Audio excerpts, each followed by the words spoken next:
Seja bem-vindo ao Multiverso Podcast e hoje vamos falar de um assunto muito importante, que é a teoria do apego. E para falar sobre esse tema tão importante, eu trouxe ela, Mariana Assif, ela que é terapeuta do esquema e vai falar pra gente também o que significa ser terapeuta do esquema. Tudo bem, Mariana? Como é que tá? Tudo bem, Elton, e você? Tudo ótimo. Antes de tudo, eu quero que você se apresente, né? Fale um pouquinho de você, o que você atua, onde você atua. Perfeito, então vamos lá. Sou psicóloga, né? Eu atuo na clínica e também sou psicóloga escolar aqui na Escola Toulouse, em Franca. Trabalho lá com os meninos do projeto de vida, orientação profissional. E na minha clínica, eu atendo hoje, em maior parte, jovens e adultos.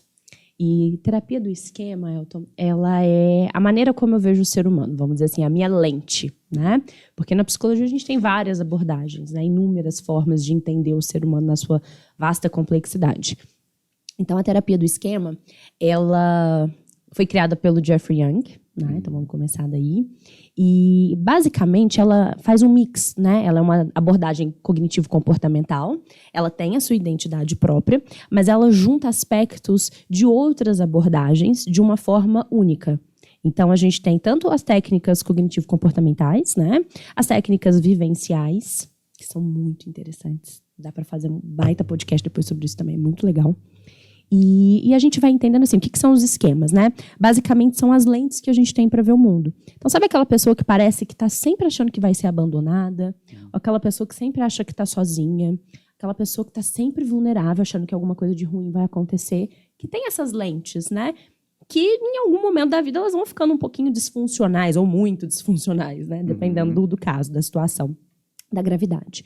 Então, a terapia do esquema ela vai ajudando a gente a entender como que essas lentes foram colocadas na frente daquela pessoa, né? E aí a gente vai fazer um trabalho meio que de desembaçar. Tirar totalmente não dá, né? Mas a gente vai desembaçando essa forma disfuncional, muitas das vezes, de ver a vida, né? Capacitando o lado adulto saudável dessa pessoa. Então, é uma abordagem muito interessante. Muito bacana. Muito bacana. Sentido. Sou suspeita, por favor.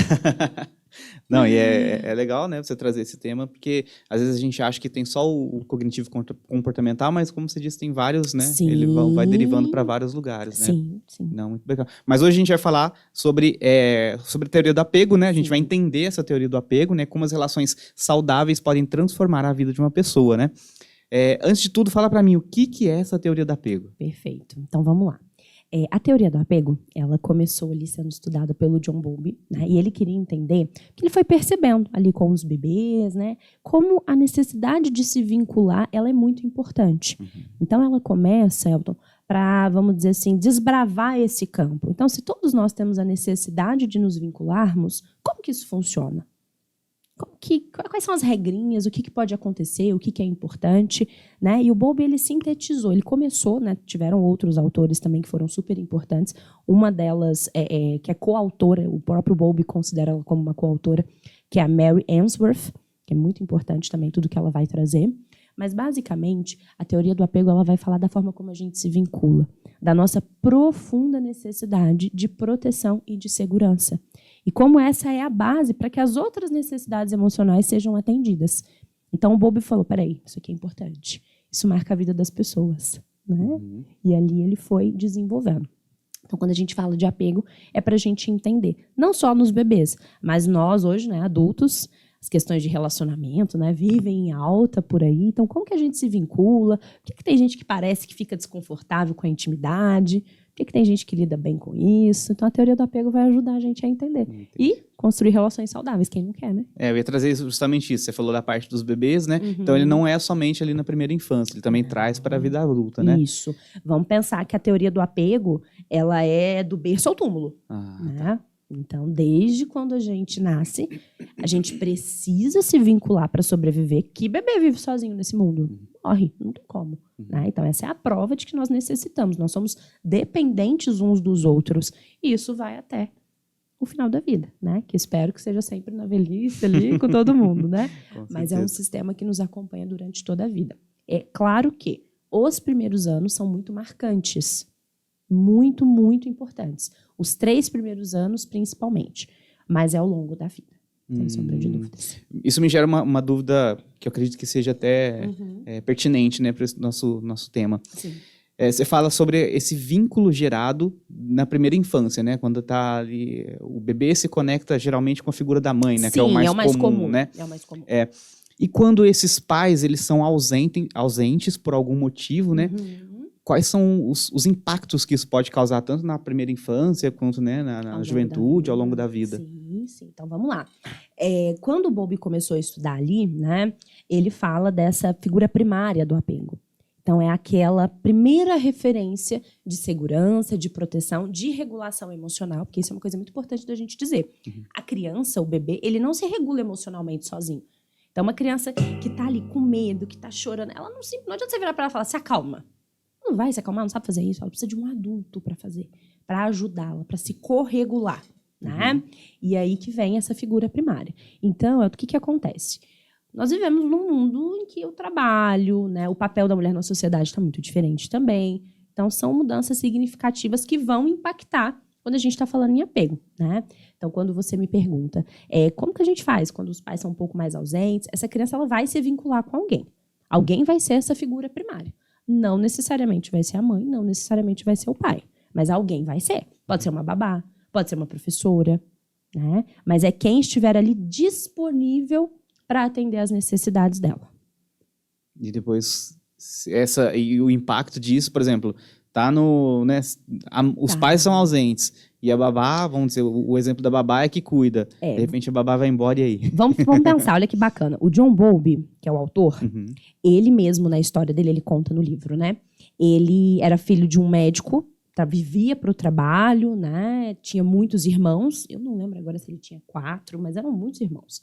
E essa mãe não dava conta dele sozinha, né? Nem dos irmãos. Então, ela tinha ajuda de babás na época. E a figura primária dele, ele conta, era essa babá. E teve um período que ele foi mandado para uma escola, um internato na época, né? As escolas, enfim, esqueci o nome agora. E ele rompeu o vínculo com essa babá. E ele conta, para ele isso foi traumático, porque ela era a base. Claro que a criança ela se adapta, né? Vai conseguir depois outras figuras e tudo mais. Mas é bem impactante, porque ali para ele teve um rompimento. Então, esse sentimento dessa ligação, ela pode ser superada? Pode. Pode ser ressignificada? Pode, mas não sem suas marcas. Então deixa o trauma de qualquer jeito, deixa o trauma. Potencial trauma. Não que todo caso vai ser o trauma, mas pode ser. Entendi. Então, é muito importante. O que é o ideal? O que a gente quer? Que essa criança ela tenha uma base consistente. Eu sei com quem eu posso contar. Eu sei que está aqui por mim. Ela não pode ter essa dúvida. Isso tá ligado à parte também dessas diferenças geracionais? O alfa, né? O Z, os millenniums. Porque são um tipo de vínculos diferentes ao longo da história, isso né? Vai influenciar. Lembro porque, assim, na nossa época, né? Eu tô com 36, então da minha época, geralmente os pais estavam mais presentes, assim, a mãe tinha um filho, né, e aí ficavam os pais mais em casa, a mãe abandonava o emprego, abandonava a faculdade, tem muitas histórias, né, da mulher que abandona tudo para cuidar do filho, e aí geraram teve a nossa geração ali, que são os millennials. E aí isso foi, né, devido ao mercado ali, tudo que vem pedindo, né, do mercado. Sim. As mães hoje, elas contratam uma babá, elas não estão tão mais presentes. E eu vejo que nessa geração que é a alfa, né, que é os nascidos agora de 2000 em diante, isso se potencializou ainda mais. Né? Então, às vezes, dificilmente a criança vai conhecer os pais de tão assim, frenético que tá o negócio lá, né? Será que isso é um dos motivos, não o motivo, mas é um dos motivos que pode ocasionar esse tipo de... Tá, isso vai influenciar, né? Porque vamos pensar, é um conjunto de fatores. Então, o temperamento dessa criança, o ambiente onde ela vive, a geração em que ela nasceu, tudo isso vai ter uma participação. Então, focando nesse aspecto geracional que você está falando, né? Hoje, por exemplo, a gente vê lá na internet o pessoal criticando, às vezes, famosos. Nossa, olha lá, a criança prefere ficar com a babá, nem quer o colo da mãe, que absurdo. Enfim, né? Aquela catástrofe que vira. E, assim, isso tem impacto. Porque também o que acontece, né, Elton? Essas crianças vão trocando de babás com uma constância. Quem que é a figura? Quem que é a base segura dessa criança? Então, não dá pra gente dizer que isso não vai impactar. Seria uma negligência da minha parte enquanto profissional. Falar, não, tá tudo bem. Faz parte, gente. A vida é assim hoje em dia. Tá, a vida é assim, mas tem um impacto. Você precisa saber qual que é. Né? Porque o que acontece? Como eu disse, essa criança ela vai se virar, ela vai arrumar estratégias, mas serão as mais saudáveis? Será que lá na vida adulta ela vai conseguir ter relacionamento saudável? Ela vai se identificar com relações saudáveis? Ou isso vai ser tão esquisito, tão estranho, que quando aparecer ela vai sair correndo? A gente vai entrar nessa parte dos tipos, né, para você falar exatamente. Sim. Mas eu tenho mais uma dúvida ainda sobre a parte do vínculo ainda, Sim. tá? Que é o seguinte, se não tiver uma figura humana, ela pode se conectar a alguma figura imaginária ou pode se conectar a si mesmo? Tá, vamos lá. Enquanto bebê, ela precisa de uma referência adulta, tá? Claro que, ao longo da vida, a gente vê as pessoas se vinculando aos animais, né? Aos bichinhos, a Deus, né? Ou outras figuras religiosas. Mas, enquanto criança, o bebê ele precisa de uma figura concreta para atender às necessidades. Porque o que acontece? A segurança e a proteção é a base para ter todo o resto. Então, assim, não tem como isso vir se não for de um adulto, de uma pessoa que está ali disponível em alguma medida. Tá? Depois, ao longo da vida, a gente pode até, vamos dizer assim, diversificar essas formas de se vincular. Mas, a princípio, precisa de uma pessoa. Então, a gente está sempre buscando vínculos. Sempre. Eternamente. É uma necessidade emocional. Gente, não é palavrão falar que a gente depende. Não é. A dependência é uma característica inerente ao ser humano. Claro que isso pode acontecer de uma forma adoecida. Aí é outra história. Mas a dependência, ela é de quando a gente nasce até quando a gente morre. Basta observar a vida. A gente não faz nada sozinho. Eu não tenho como estar aqui falando se eu não estiver com você. Se alguém que criou esse microfone não tivesse feito, não tem como. A gente depende o tempo todo. Tá no nosso dia a dia. Ninguém é total autossuficiente, assim, não. né? Por mais que seja bonito hoje em dia falar que é, né? Mas isso entra muito ligado nos tipos, né? Fala pra gente um pouquinho dos tipos da... Então, vamos lá. Então, a gente já entendeu que o sistema de apego ele é um dos vários sistemas que o ser humano tem. Então, a gente está... Muito importante frisar isso, né? A gente está aqui olhando o ser humano através dessa ótica, desse sistema. Tem outros vários envolvidos, né? Então, o sistema de apego, resumido, necessidade de proteção e de segurança. E aí ele vai se desenvolvendo. Dependendo de como ele vai se desenvolvendo, de quem é aquela figura primária que foi me ensinando, porque a gente vai ensinando, conforme a gente vai se vinculando, né? A me vincular, eu posso ser uma pessoa de estilo seguro, que é o ideal, é o que todos nós queremos para ter relações saudáveis. Quais são as características? A pessoa que ela tem um apego seguro, Elton, ela não teme a proximidade e a intimidade, sabe? Expor sentimentos, acolher sentimentos, sejam os positivos, os negativos, os confortáveis, os desconfortáveis, não é um problema para essa pessoa. Ela entende que essa é uma necessidade e lida bem com isso. Por isso que a gente chama de seguro. Então, como que é a casa de infância dessa pessoa? Ela teve muito provavelmente um cuidador, que pode ser a mãe ou não, pode ser outros, né, como a gente já falou, que estava ali quando ela necessitava. Então, quando chorava, acolhia. Gente, eu quero morrer quando eu vejo os outros falando assim, deixa chorar, uma hora para. É um bebê, é uma criança, pelo amor de Deus. Deixa chorando. Né? Tá traumatizando a criança, não tem nem ideia. Precisa acolher, precisa cuidar, não é mimo. Não é mimar. Né? Então, o apego seguro, ele teve esse cuidado. Então, quando chorava, quando tinha uma necessidade, ele era acolhido. Seja essa necessidade do amamentar, do colo, né? de limpar uma fraldinha que estava suja, enfim, seja lá o que for, pensando no bebê.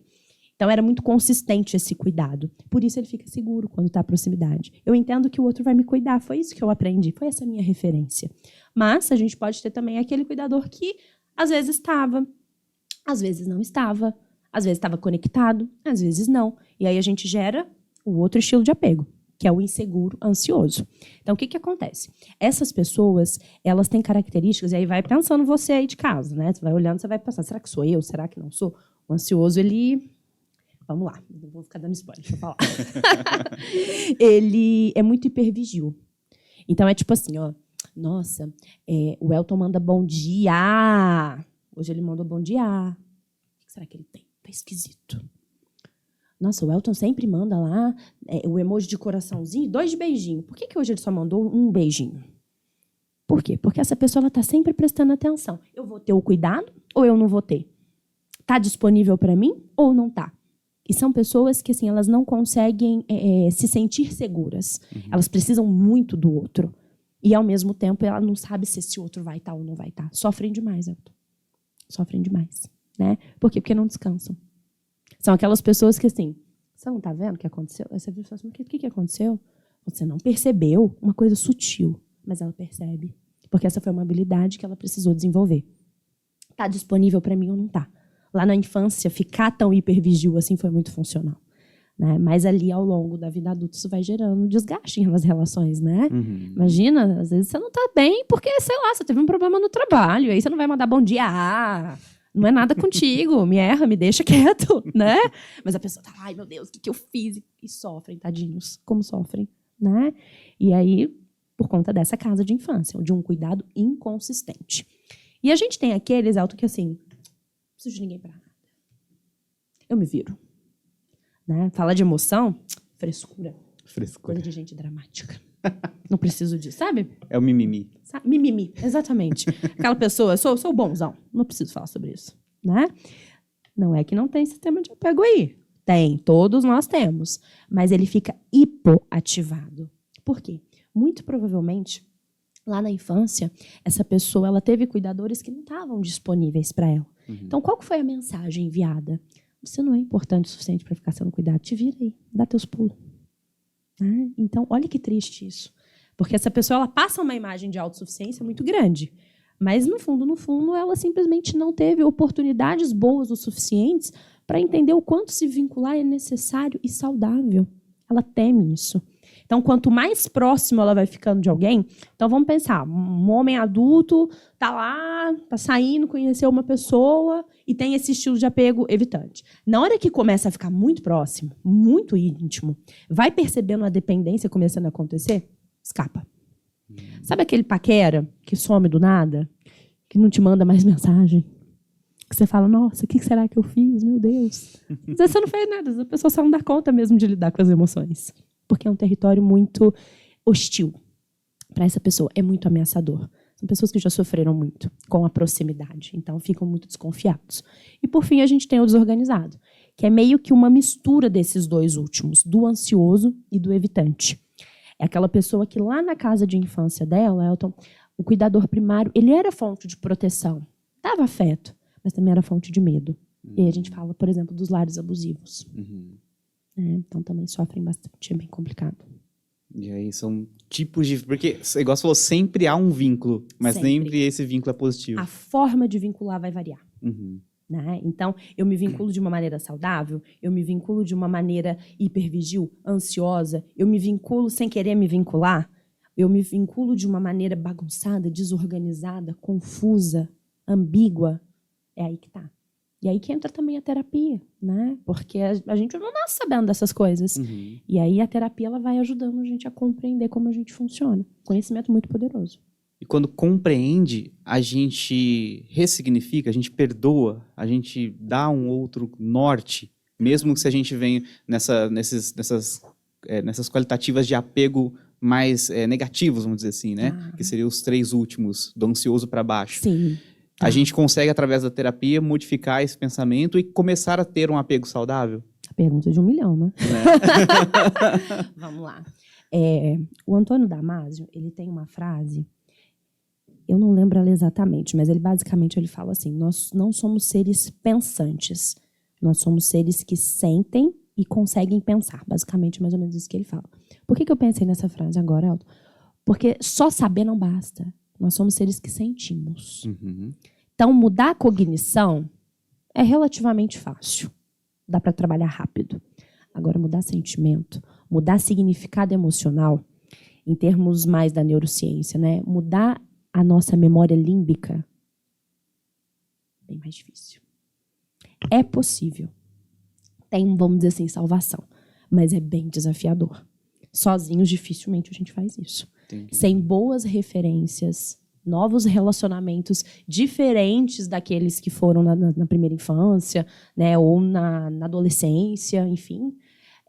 Sem novas experiências, fica impossível. Fica impossível. Né?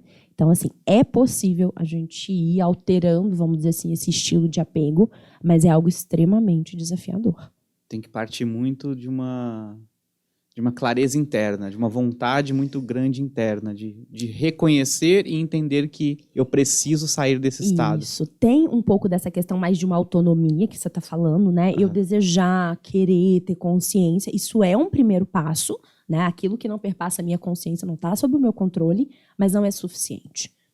Eu preciso, vamos dizer assim, mergulhar no campo das emoções. E é aí que a terapia do esquema ela é muito maravilhosa.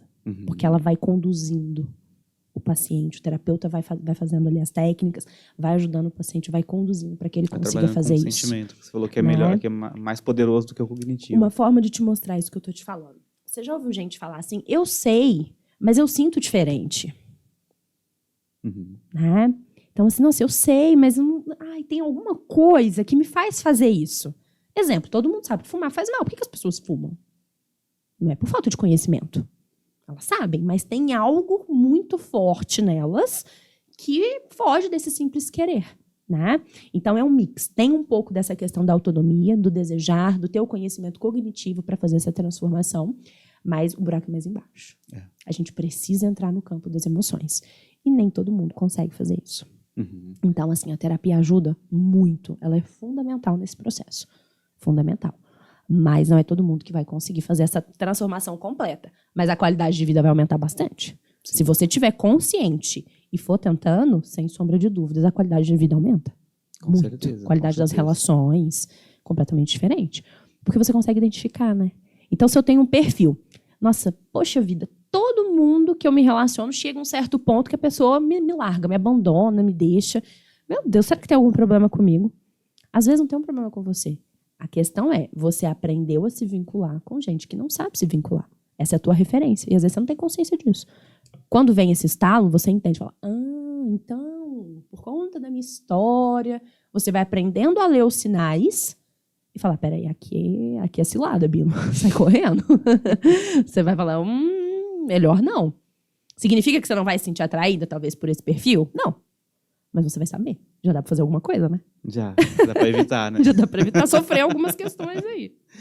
É interessante a gente entrar nessa parte de relacionamentos mesmo, né? Mas eu queria te perguntar, antes de todos esses perfis, quais deles são os mais comuns? Eu imagino que seja mais o ansioso. Tá, vamos lá, interessante. O ansioso, ele é mais barulhento. Ele se mostra mais, né? A gente percebe ele muito facilmente. Você foi falando do ansioso, foi trazendo as pessoas aqui na minha cabeça. Você vai levando, fulano, Beltrano, né? Não, principalmente na parte dos textos, né? Totalmente, né? Aquela pessoa que, assim, vou dar um exemplo fora de relacionamento, né? Nossa, eu vou no banheiro. Mas ninguém vai comigo? Levanta e vai no banheiro. Não consegue.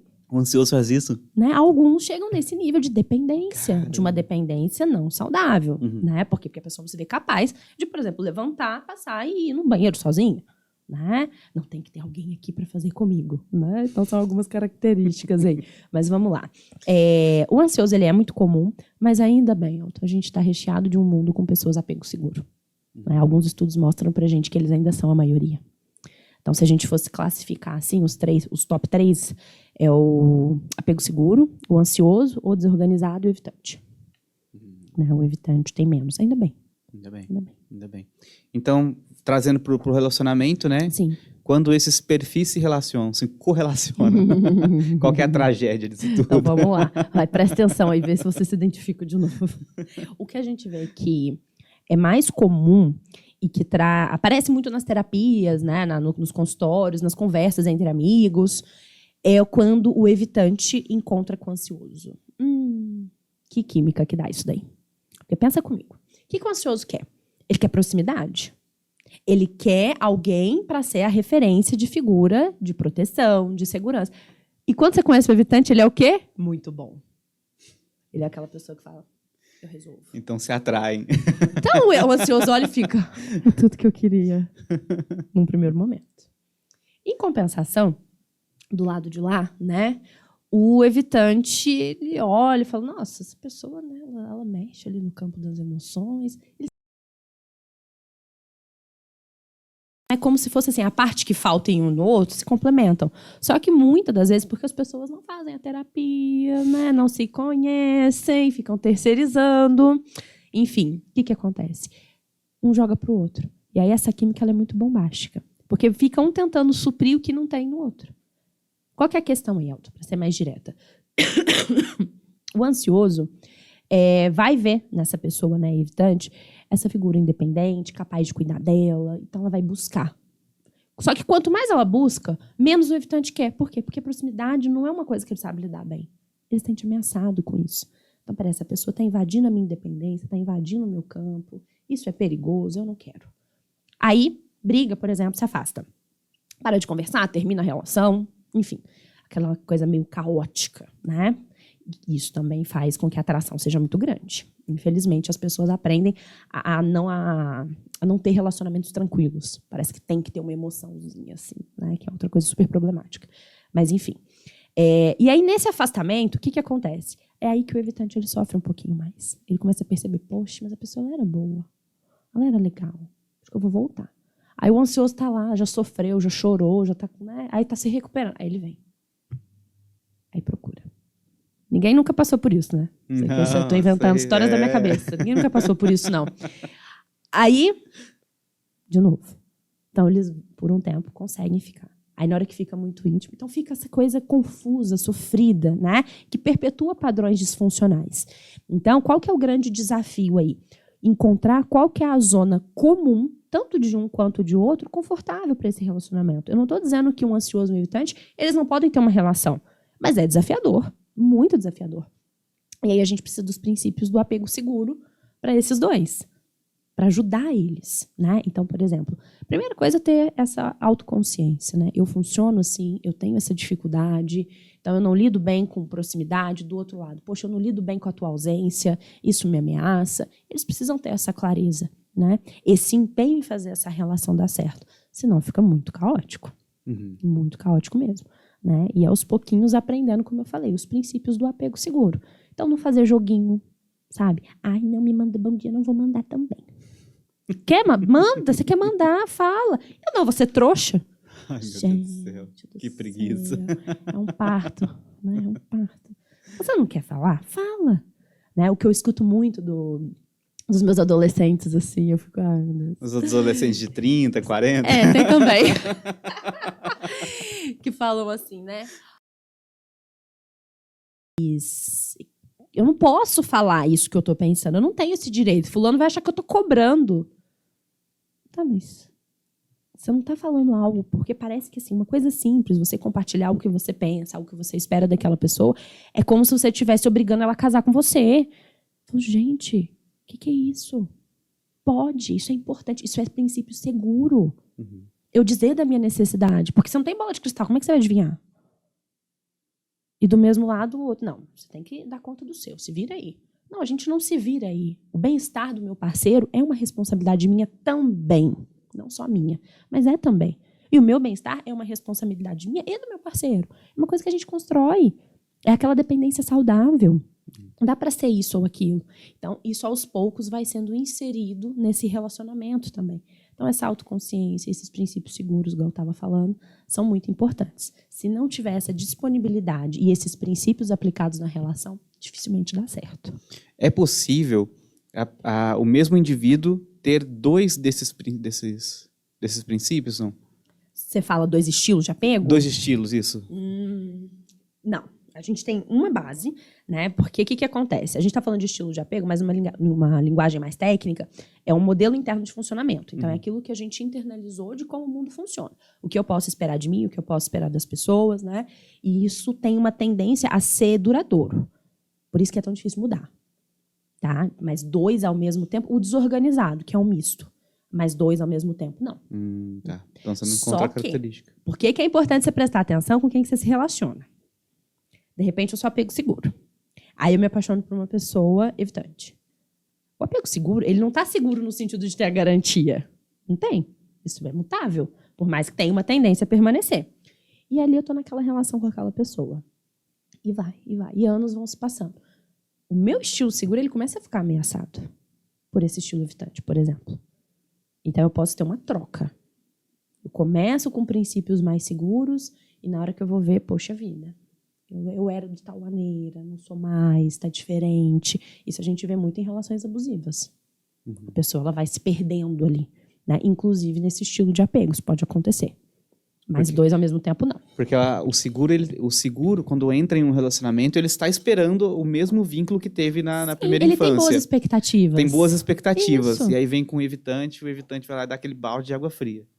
Entendi. Entende? E aí o seguro às vezes vai estar lá, poxa, não, faz parte, isso acontece, né? Vamos lá, por que não? Então, se isso não for bem medido, é muito perigoso.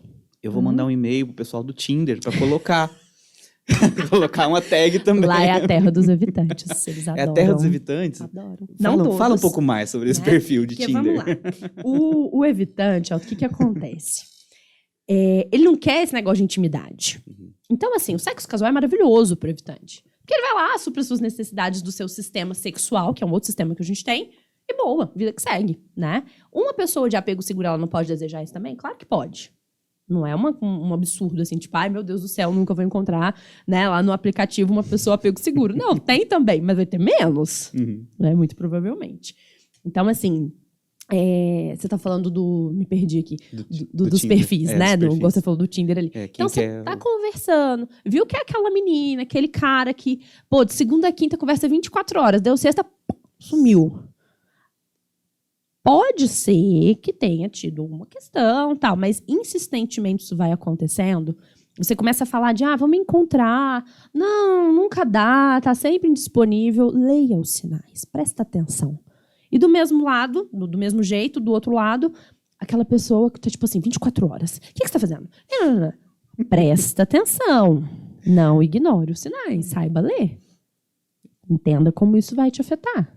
Né? Então as pessoas dão sinais o tempo todo. Eu acho que eu sou muito rodeado de inseguros, porque eu me identifico quando você fala de inseguro das pessoas no meu círculo. Estão sempre perguntando, estão sempre questionando, estão sempre dizendo, por que você fez isso agora? Por que você fez assim assado?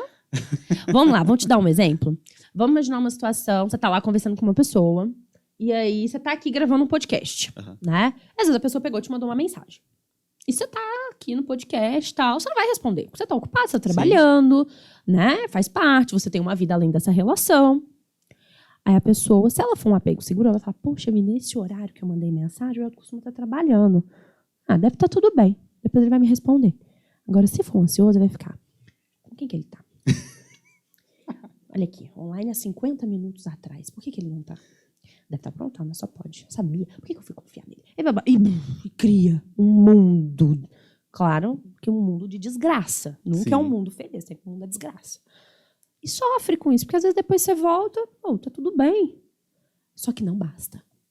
Porque o apego seguro pode até ficar falando, será que aconteceu alguma coisa? É o horário que ele tá no trabalho, mas parece assim, tá demorando um pouco mais do que de costume. Mas aí, o Elton, oi, tô aqui. Passou, tava trabalhando. Passou. Ansioso não basta. A presença não vai ser suficiente, continua sofrendo muito. O evitativo já vai pensar assim, ainda bem que não tá me respondendo, graças a Deus, é bom que não me enche o saco. É bom que não me perturba, não ameaça a minha independência. Não ameaça a independência. Mas estava por dentro, nossa, por que não tá mandando? E aí tem uma outra questão que é interessante. Um evitante nunca se relaciona com o evitante. Nunca se relaciona, não dá match. Eles não se atraem. Porque os dois são, assim, vou usar esse tempo para ficar mais simples pro pessoal entender. Os dois são frios demais para isso. Caramba. Não rola, não dá química. Cara. Não flui. Então, o evitante ele vai estar ou com um ansioso ou com um seguro, mas nunca... Um ansioso pode estar com um ansioso, um seguro pode estar com seguro, mas um evitante com evitante você não vai ver. Cara, parece uma regra matemática. Porque nenhum dos dois está disponível para proximidade. Como é que isso vai acontecer? Não tem como. Os dois já estão... Os dois estão de porta fechada. Ai, meu Deus do céu, é muito... Como é que fala, né? Você vai falando as coisas, aí vai passando filme. Assim, a gente vai lembrando, vai pensando na história, vai lembrando da história do amigo, falar, fulano, entendi. E aí, quando você falou sobre essa parte aí deles se relacionarem, né? Os riscos e tal. E como que... Obviamente, assim, não é como... A pergunta que eu vou fazer não é como tratar isso, né? Porque isso aí é através da terapia, né? Mas existe algumas... Além de ver as red flags ali, né? Os avisos. Sim. Existe alguma forma da pessoa... Por exemplo, eu sou seguro e estou com um evitante. O que eu, né, sendo seguro, e aí eu tenho, vamos dizer assim, uma característica de maturidade maior, acredito, né? Sim. Que como eu posso ajudar o evitante a ir para outro caminho ou me tornar um vínculo, né? Tem alguma coisa que eu posso fazer? Eu acho que é o resumo da pergunta. Perfeito. Como ajudar essa pessoa, né? Então, vamos dizer assim. Bom, primeira coisa, Elton, isso já parte de um princípio muito interessante que você está falando, que é de entender essa responsabilidade que a gente tem nas nossas relações. Então, não é porque aquela pessoa é, sei lá, difícil, que eu tenho que sair correndo, né? Senão também nenhuma relação dura. Porque todo mundo tem suas dificuldades, tem suas questões.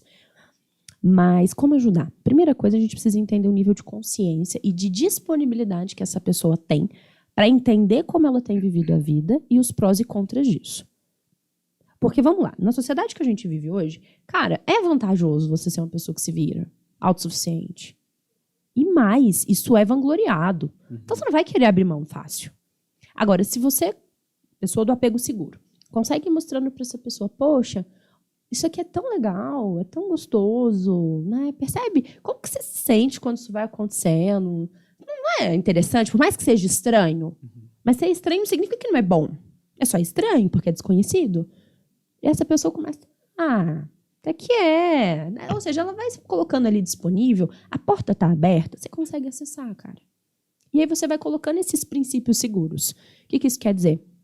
Tá tudo bem se o outro não puder suprir, isso faz parte, a gente vai entendendo isso com mais maturidade, mas tem hora que vai ser, que o outro vai estar ali, ele vai suprir, vai ser legal, vai ser bom.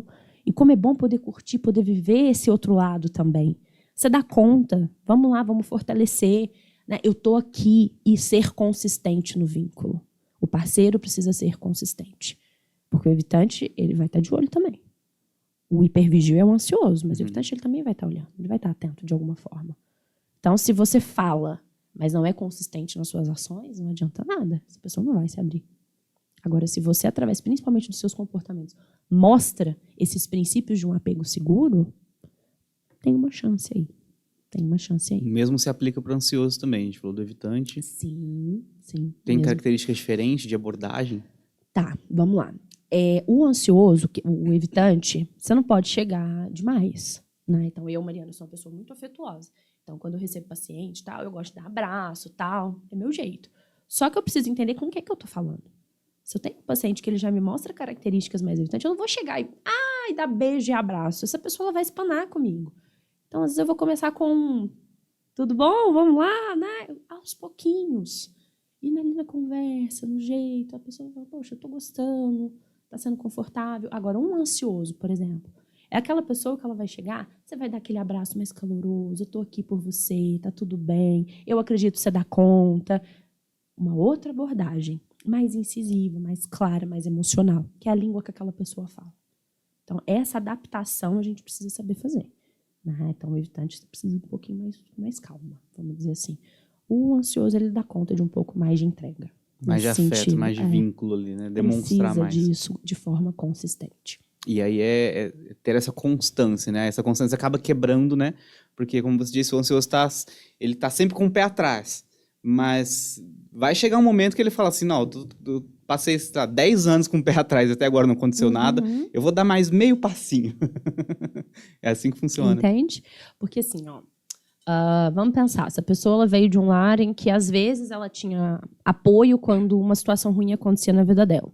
Então, aquela criancinha que chegava da escola, estava chorando, aí às vezes a figura de apego estava ali e falava, o que foi? Não, vai ficar tudo bem, dava o apoio. Aí às vezes essa criancinha chegava, para de chorar. Para com isso. Vamos, vida que segue. Isso vai oscilando, ou seja, inconsistente. Aí essa criancinha cresce e tal, e o que ela entende? Eu não sei quando eu posso esperar e quando não. E aí encontra um parceiro ali, uma pessoa, que toda vez ela começa a expressar, e toda vez acolhe, conversa. E não é um acolher de passar a mão na cabeça. É um acolher de eu tô aqui, eu tô te ouvindo, eu entendo. Poxa, vamos pensar sobre essa situação, entende? Que é diferente de ficar tipo, ai, tadinho. Não é isso que eu tô dizendo. Né? Insistentemente é assim que acontece. Chega uma hora que a pessoa fala, poxa, é frequente, né? Eu acho que eu posso baixar um pouquinho a guarda. Eu posso desativar um pouquinho esse meu sistema de apego e entender. Eu dou conta, eu tô um pouquinho mais forte, eu não preciso tanto assim do outro, porque o ansioso ele precisa muito do outro para se regular, né?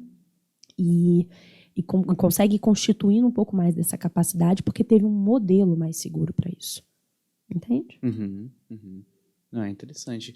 Saber que utilizar esses estilos para se reconhecer e conhecer o próximo, né, melhora completamente os relacionamentos, tanto na parte afetiva quanto na parte até mesmo profissional, né? Porque isso se aplica também em um ambiente corporativo, né? Tudo. É a forma de se vincular com pessoas. No âmbito amoroso, no âmbito corporativo, em tudo. de se vincular a pessoas. A gente foca aqui um pouco mais na parte de relacionamento, porque é o pessoal gosta de ouvir, Não, né? eu vou mudar. Eu fiz esse gancho justamente pra gente mudar para o corporativo, porque também é um assunto interessante dentro né, do nosso dia a dia, das nossas vivências, né?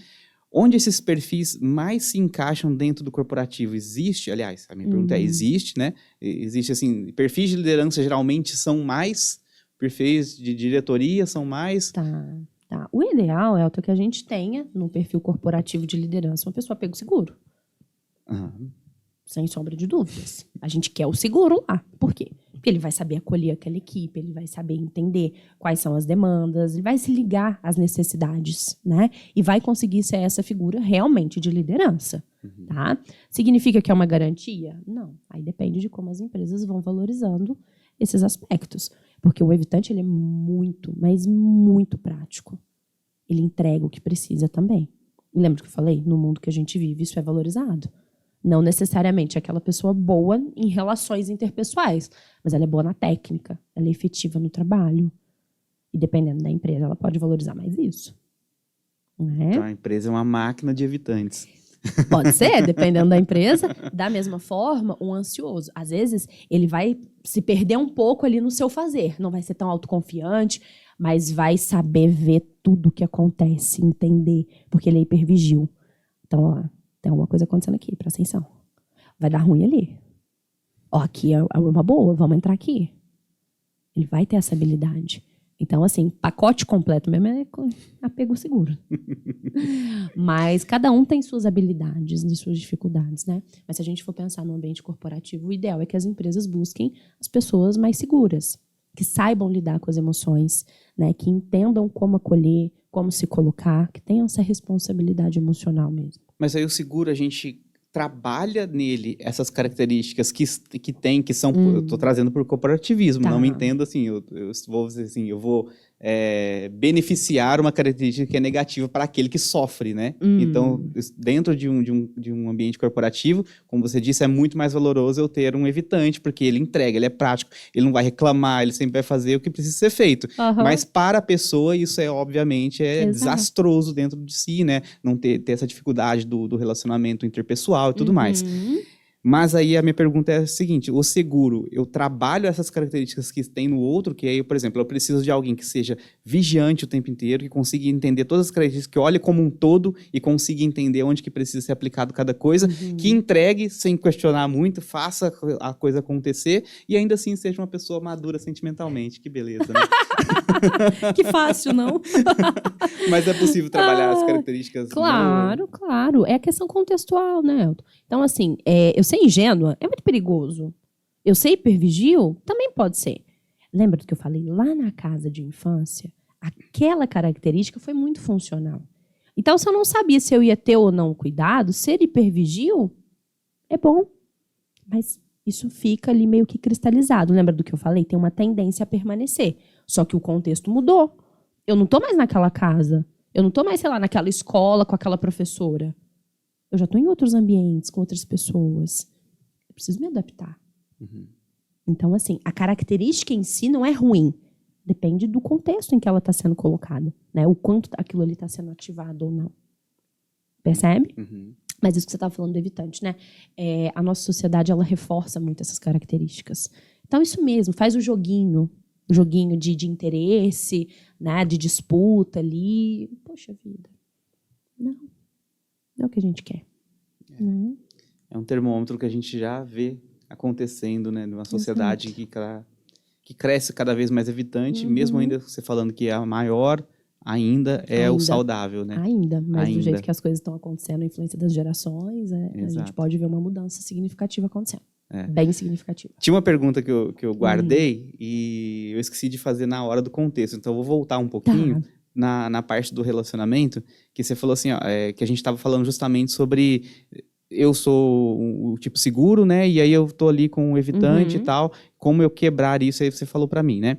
Aí, na verdade, é mais um adendo, né? Nenhuma pergunta para você. Tá. É mais para você que está assistindo, então é o seguinte, você quer utilizar essa quebra, né? Você quer utilizar de maneiras e ferramentas para começar, pelo menos com um diálogo com o evitante? Pega esse podcast e assiste com a pessoa evitante. Vamos te mostrar aqui uma coisinha. Vem cá, senta aqui comigo, não vai doer, vai ser bem tranquilo. E aí, quem sabe, no final a gente discute, né? E não deixa ficar assim, pegando o celular, evitando o assunto que está sendo falado. O evitante tem muito essa característica também. Se alguma coisa está muito, vamos dizer, se está até fora da parte emocional, né? A gente fala muito de vínculos para caracterizar o evitante. Mas ele tem mais tédio com as coisas, no geral? Tá. Essa questão do apego, a gente não vai usar para fazer essa análise, tá? Por quê? Porque o apego ele vai falar especificamente da forma de se vincular. Então, a gente pode, por exemplo, né, não sei se vai entrar no que você estava pensando, mas assim, eu brinquei, né? Se o evitante está ali assistindo um filme, começa às vezes com um assunto emocional muito intenso, algo que no fundo dói nele, às vezes é aquela pessoa que vai começar a mexer no celular, vai parar de prestar atenção, vai levantar, vai dar uma saidinha, vai começar a conversar. Ele vai escapar de outras formas, mas sempre ligado a questões mais do emocional, não o tédio em geral. Tá? Então, vamos dizer assim, o tédio vai aparecer para ele quando vai mexer naquela coisinha que é difícil, que dói, que ele não tem habilidade para tratar ainda, para cuidar. Isso menos pro ansioso. Não, ansioso ele vai se... Porque ele está sempre procurando. Prega na emoção, assim... O outro extremo, né? Às vezes a gente vai trabalhar ali com as pessoas e falar assim, pega leve, pezinho no freio, né? A gente quer que o evitante acelere um pouquinho e que o ansioso freie um pouquinho. Então vai ser aquela pessoa que às vezes vai consumir conteúdo até demais falando sobre isso, né? Não vai ser positivo, porque o que acontece? Essa hipervigilância do ansioso, ela pode até ser boa em algumas situações, né? Mas eles são muito ruins de interpretação. Muito ruins. Então, tipo assim, nossa, o Elton mandou só uma figurinha. Tá, quer dizer alguma coisa, mas não quer dizer o que você está pensando. Eles erram muito na interpretação. Brincadeiras à parte, aquela pessoa assim, estou em dúvida entre A e o B. Vou marcar o B, sempre vai errar. E sempre vai ser o errado. Sempre vai errar. Então, assim, eu brinco muito com meus pacientes. Eu falo, ó, você é bom até aqui. Daqui pra frente, você não é muito bom, não. Presta atenção. Então, assim, percebi que tá diferente. Valida. Muito provavelmente você tá certo. Mas o porquê que tá diferente, você vai errar. Muito provavelmente. Que legal. Não, isso pra mim foi esclarecedor, né? Eu tô segurando o último tipo, porque eu acredito que ele é um pouco mais pesado e a gente vai acabar baixando um pouco a energia para falar um pouco dele, né? Então, mas eu acho que a gente poderia acessar, porque a gente falou bastante sobre, né, o ansioso, né, o evitante, o seguro. E esse último tipo, aprofunda um pouquinho mais nele para quem está assistindo a gente consiga se perceber nele. Porque ele é mais difícil mesmo, né? Sim, sim. O desorganizado. Ele é difícil, por vezes, até para a gente na clínica identificar. Porque como é uma mescla de características, então a gente tem que ter uma certa cautela. O que é o nosso guia, né? Que eu entendo que é um importante guia para os terapeutas ali. Conforme vai tendo prejuízo, é ali que a gente precisa agir, né? Quando a característica começa a gerar prejuízo para a pessoa. Mas vamos lá, como eu falei, o desorganizado, ele vem de um lar ambíguo. Então, aonde eu tenho proteção, eu também sinto medo. Aonde eu recebo carinho, eu também recebo agressão. Né? Então, assim, no dia a dia dessa pessoa, fica aquela inconstância. Né? Eu quero me vincular, mas eu vou me vincular com qual qualidade? Como que eu vou fazer essa escolha? Lembra que eu falei lá no começo da lente? Né? A lente dessa pessoa, porque a referência dela são muitas das vezes pessoas abusivas. E aí perpetua esse tipo de padrão. Porque ele não tem a característica do evitante que seria assim, não, eu sou autossuficiente, né? Então, para a sociedade, ele se demonstra muito retraído. O que acontece? Ele pode até ser autossuficiente em algumas questões. No trabalho, por exemplo, em alguma outra área de sucesso, um hobby que faça muito bem feito. Mas no campo das emoções, essa pessoa não é bem sucedida. Ela não consegue. Né? E a colinha, a atração dela, porque a lente dela detecta pessoas, muitas das vezes, abusivas. Então, é aquela pessoa que até encontra, até pode ter um primeiro interesse ali numa pessoa que é um apego seguro. Mas é tão esquisito, é tão estranho ser cuidado e não ser abusado, não ser negligenciado ter a proteção, mas não ter a ameaça, aquela pessoa não consegue ficar. Ela não se identifica, é estranho demais. E o relacionamento com o desorganizado, dos outros tipos com o desorganizado, como que funciona? Qual que é a relação? Tá, de novo, né? Vão ser relações que têm vários problemas, não é muito específico, porque como ele tem um misto, né, de características do evitante com o ansioso, vai ser parecido com aquilo que a gente falou de um relacionamento do ansioso com o evitante, tá? Então é como se fosse, essa pessoa tivesse essas duas características. E aí se ela se relacionar com o ansioso, as características de ansiedade vão ficar mais em evidência. Se ela se relacionar com o evitativo, vai ser essa mescla também. Vai ser muito parecido. Não é tão distinto assim, não. O que pega mais nesse caso é essa lente para perfil abusador. Que é o do medo, né? Aí, esse perfil... eu sempre fujo a palavra... O desorganizado. Desorganizado, vou gravar. Tá. O desorganizado, então, ele enxerga, a partir do ponto de vista do desorganizado, como que ele enxerga o seguro, o ansioso, né, e o evitante. Ele vê qual a melhor conexão para ele, para quem mais atrai ele. Aí depende de como foi essa criação. Porque é muito ambíguo o que você falou, né? Porque eu sinto necessidade de criar um vínculo, mas ao mesmo tempo eu sei que esse vínculo vai me acabar comigo. E aí, como é que eu me apaixono por quem? Eu me vinculo por quem? Por isso que essa pessoa ela precisa se cuidar. Ela precisa de uma terapia, ela precisa ter consciência de como ela funciona. Ela precisa entender o que é o cheirinho de casa dela, o que atrai ela, para ela poder intervir quando for necessário. Então, assim, tem muito que pode ser feito, mas ela precisa saber identificar. Né? Porque, assim, por que eu falei que depende? Se ela estava ali com a figura de apego dela, né, que ao mesmo tempo era ameaçadora e protetora, tinha uma característica mais ansiosa, então isso vai ser mais próximo do que ela vai buscar. Se tinha uma característica mais evitante, vai ser o que ela vai buscar. Como é ambíguo, aí é no particular, a gente precisa ver o caso a caso. Tá? Mas, de novo, insistentemente, uma pessoa que vai buscar relações de inconstância, né, de mensagens ambíguas, de abuso mesmo. É interessante, eu vou até fazer um paralelo e daí você me corrige se caso eu estou interpretando de uma forma errada, tá? Mas aí eu estou trazendo para uma lente da sociedade que é muito comum e é uma coisa muito triste que acontece, que é justamente os abusos dentro de casa, né? Que é os abusos, que é a violência contra a mulher, né? Sendo mais objetivo. E aí sempre se vê o comentário de que, obviamente, tem outros fatores, não só emocionais, mas dependentes e tudo mais, que compõem o contexto total ali daquela relação, né? Mas se vê com muita frequência a mulher que apanha em casa e que depois faz o boletim, já tira o boletim e volta com o abusador de novo. Caracteriza esse tipo de perfil desorganizado? Pode sim, pode sim. Né? É comum a gente ver. Porque o que acontece? Eu sei que me faz mal. Eu sei que isso não me cuida. Eu sei que não me protege. Mas às vezes sim. E esse às vezes sim é importante para mim. Porque lembra, é o meu modelo. É o que eu conheço. Eu vou ficar sem? O que vai ser de mim? Porque lembra, essa pessoa ela também não se vê autossuficiente de uma maneira satisfatória. Ela precisa do outro para existir, para se regular. Então é muito complexo. Às vezes que a gente vê essa situação acontecendo, quem olha de fora, você fala, gente, mas é tão simples. Se fosse, não acontecia. Esse é o julgamento da sociedade Exato. em si, né? Porque tem notícias assim, vem nos comentários, por que não sai de casa? Parece que Mas por que gosta, volta? que não sei Parece o que quê. gosta, quer apanhar, quer sofrer. E Mas não é a pessoa que não vê o gosta. contexto ali, o Exato. vínculo emocional, né? Tantas Exato. essas características são tão... E assim, só para dar um exemplo. Às vezes a pessoa ela veio desse lar que tinha o abuso físico, né? A violência doméstica. Não necessariamente essa pessoa ela vai crescer e ela vai ter um relacionamento de violência doméstica nesse sentido do apanhar, do físico. Mas vai ser aquele parceiro, aquela parceira que insistentemente não atende às necessidades dela.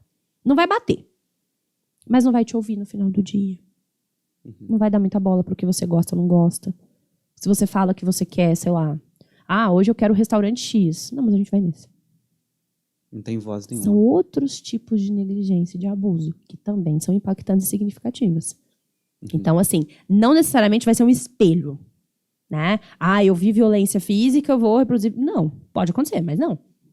Às vezes vai ser de outras formas. E essas sutilezas, entender que isso é um padrão de abuso, que isso não faz bem, que isso perpetua a história dela. Não, mas é diferente. O que eu vi era isso, isso, isso. Era muito pior. Tá, mas não significa que isso também não dói.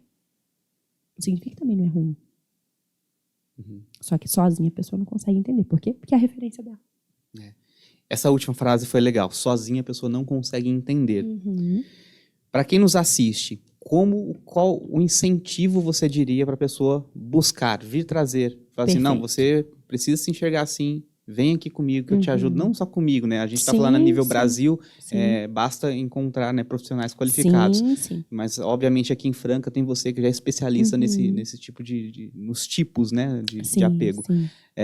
Mas o que falar para essa pessoa? Como trazer? Já aproveita, já, né? Chama a galera que tá assistindo a gente. Então, vamos lá, né, Elton? Como fazer isso, né? Como cuidar? Acho que essa é a sua pergunta, né? Como cuidar dessas pessoas? Então, a primeira coisa é a disponibilidade, né?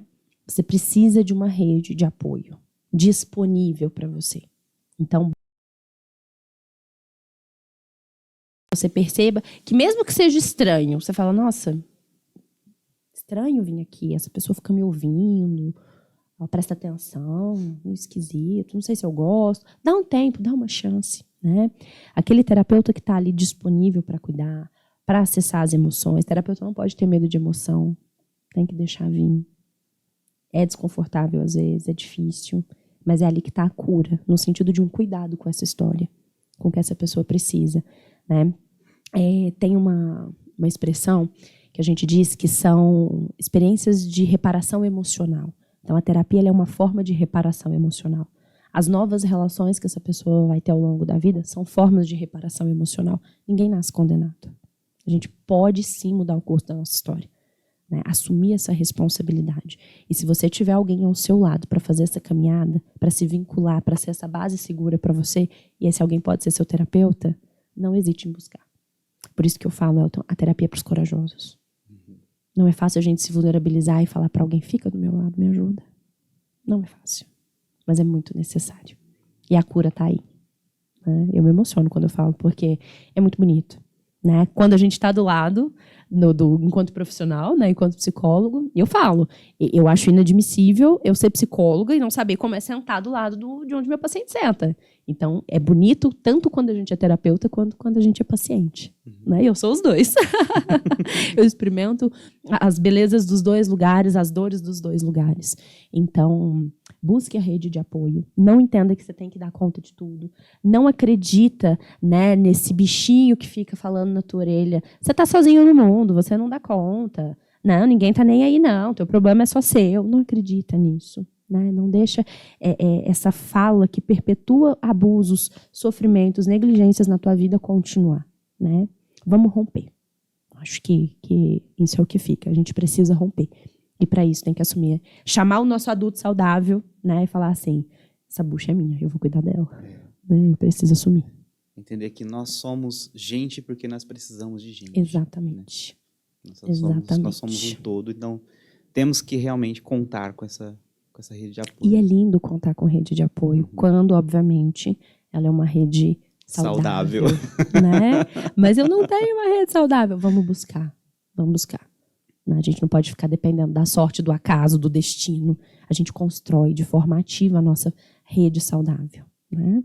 Então, a gente pode ter ali diversas figuras que podem ser essa referência e, aos pouquinhos, a gente vai reproduzindo até aquilo virar a sua verdade de vida. Né? É desafiador, mas vale a pena. É isso aí. Mariana, falamos acho que quase tudo, né? Sim.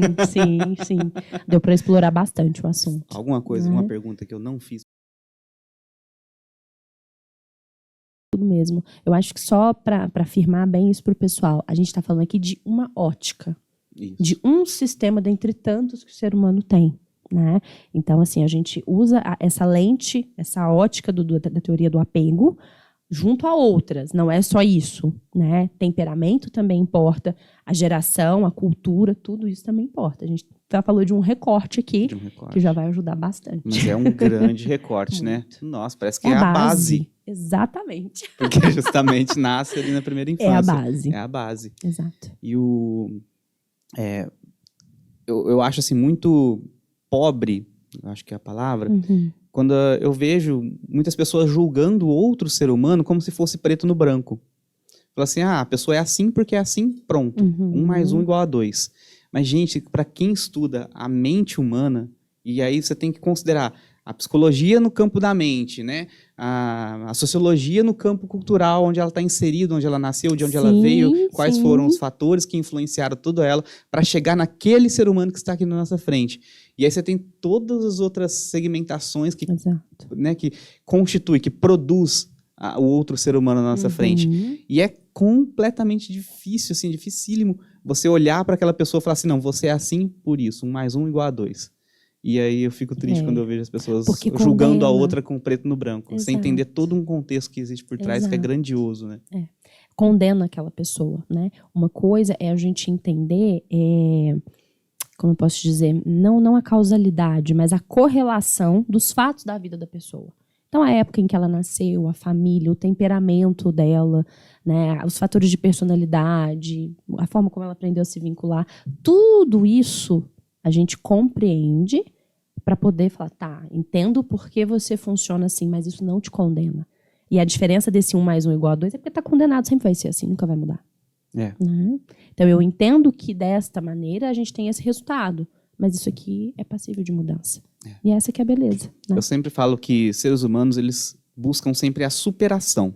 Nós estamos constantemente buscando a superação e quando a gente não busca essa superação, quando a gente estaciona em determinada ideia, em determinado aprendizado, a gente perde muito da vida. A gente fica preso naquele momento e aquele momento nunca vai sair, a gente sempre vai ser aquela mesma coisa. E é muito importante a gente estar sempre buscando a superação. E às vezes isso pode até ser confundido, assim, as pessoas falam, você é muito sofista, você troca de ideia muito fácil, você defende ideias muito aleatórias, né? E aí isso não traz uma constância que o outro indivíduo que está falando, preciso de você, né? E aí eu fico pensando, gente, não, a gente tem que estar... Hoje, amanhã eu tenho que ser diferente do que eu era hoje. E tá tudo certo. E eu acho que esse é o caminho correto de se seguir, né? Isso. Qual que é a métrica aí, Elton, pra gente saber daquela pessoa que vive num relativismo sem base, né? Da pessoa que tá na superação, igual você falou.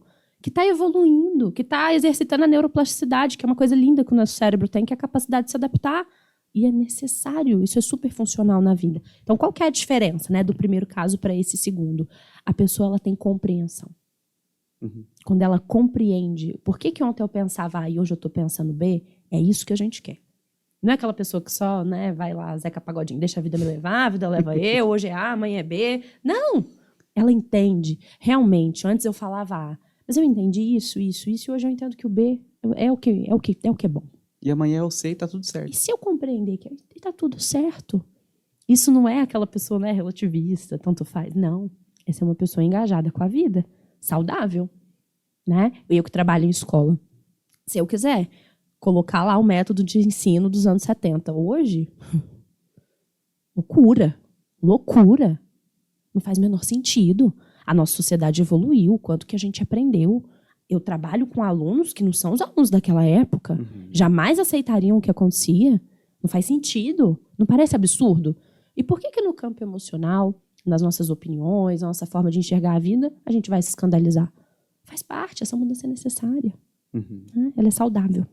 Muito legal. Nossa, eu quero conversar com você eternamente. Vamos conversar de novo. Mariana, deixa aí seu endereço, suas redes sociais, como a pessoa te encontra e te contrata, né? Fala um pouquinho. Perfeito. Então, vamos lá, né, Elton?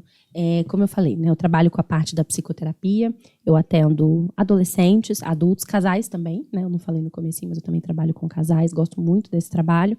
Faço também a orientação profissional, né? O pessoal que está aí nessa fase deliciosa de prestar vestibular.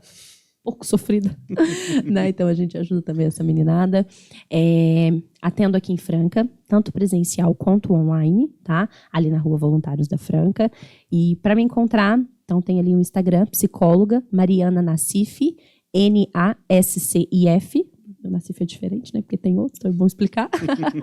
E lá tem todos os meus contatos, né? Você pode me chamar, tirar dúvidas, conversar, buscar ali a terapia, né? Tem alguns poucos horários disponíveis ainda, né? Algumas mudanças que eu preciso entender que eu preciso fazer também na minha carreira, né? Adaptar. E vai ser um prazer receber o pessoal, né? Foi muito bom. É Muito isso aí. obrigada. Fica o convite para uma próxima oportunidade, para a gente discutir um outro tema, Sim, que eu acho sim. riquíssimo esse nosso Sim. encontro, assim. Mariana, muito obrigado pela sua presença, mais uma aula aqui, né? Eu falo que eu aqui do lado de cá dessa cadeira, todos que vêm aqui participar do programa, eu saio daqui um profissional melhor Olha só. e um ser humano melhor de tanto que eu absorvo, né? Eu Exato. acabar, no final da minha vida, eu vou ser uma enciclopédia de conhecimento. Que bacana. Muito obrigado pela sua presença, Mariana. Obrigada, foi um prazer. Para você que continuou com a gente aqui, muito obrigado também pela presença. Envie esse programa para quem você acha que precisa estar escutando, né? Sobre os tipos ali de apego, sobre todas essas características que a gente abordou aqui no programa de hoje. E eu vejo vocês numa próxima oportunidade. Até mais.